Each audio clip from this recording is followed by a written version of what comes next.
I'm Steve Ashworth of Ashworth's Clothing in Fuquay-Varina, North Carolina.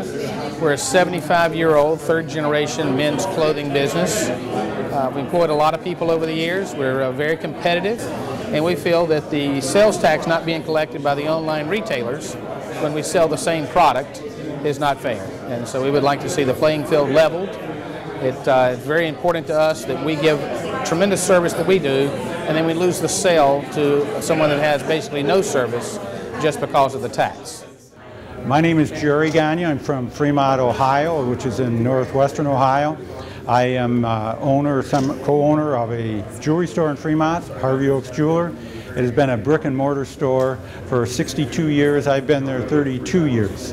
And I urge the Senate to consider this bill, especially with merchants going into their busiest season of the year at Christmas time. I told one of the senators earlier today that last week we had a gentleman purchasing a $5,000 piece of jewelry that was going to buy it on one of those sites that he doesn't have to pay sales tax.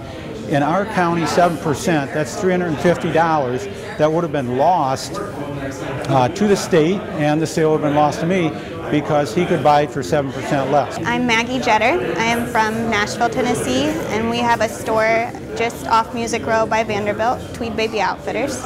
We specialize in baby clothing all the way up to 5 years old. I'm here in D.C. today and yesterday in support of fairness for small business versus online retailers, especially now going into the holiday season. My name is Soloman. I'm from Houston, Texas. I'm president of Houston Jewelry.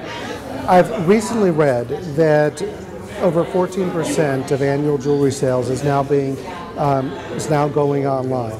Texas, our revenue stream, the state's revenue stream comes from two sources: property tax, which is real property and personal property such as inventory, and sales tax. We do not have a state income tax.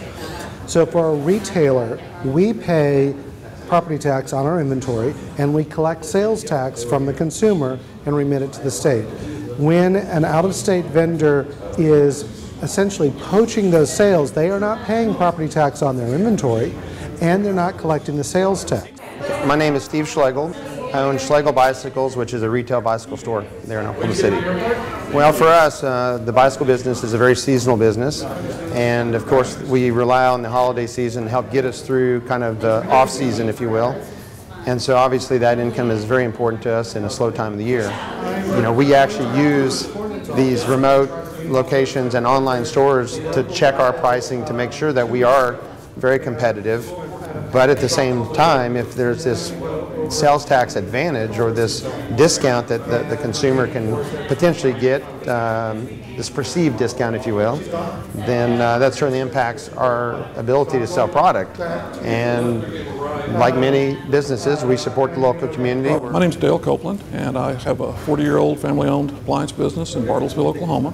This time of year, when people are thinking more about upgrading their kitchen and doing the things for the holidays, is traditionally a very good time for retail. I had a customer that came in, spent quite a lot of time, which is normal. It's what we do, is provide that service. They selected the products they thought they were interested in this case was a $6,000 plus professional range, one of the really nice stainless steel ranges. They went home to think about it and decided they found one online. And although in a way it's hard to fault them for that, on the other hand, the state suffers, the city suffers, we suffer, and there's so many downsides to that that people don't realize when they do that.